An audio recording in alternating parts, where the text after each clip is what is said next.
be a monoplane with a retractable undercarriage. It was intended as a twin-engine coastal reconnaissance land plane, and it was with Coastal Command that it first came into service.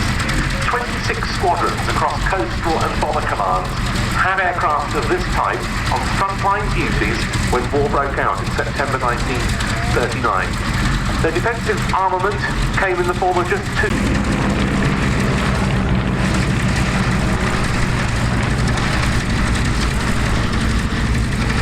On the 1st of June 1940, a section of 3 Mark I Ansons like this, led by Pilot Officer Pete Peters, was performing one of those patrols when 9 Messerschmitt Bf-109 fighters pounced upon them.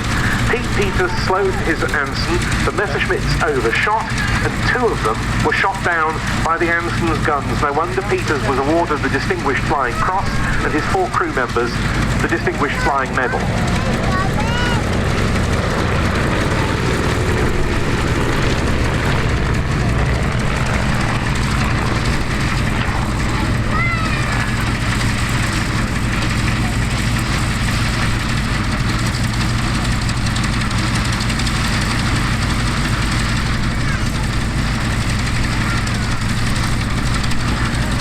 The Anson was obsolete on the front line when aircraft like the Lockheed Hudson and the Armstrong Whitworth arrived.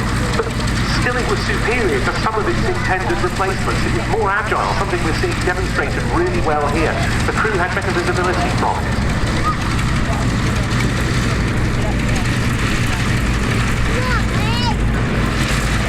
So, for example, when number 608 Squadron received the pretty terrible Blackbird Bofa, pretty soon it had got its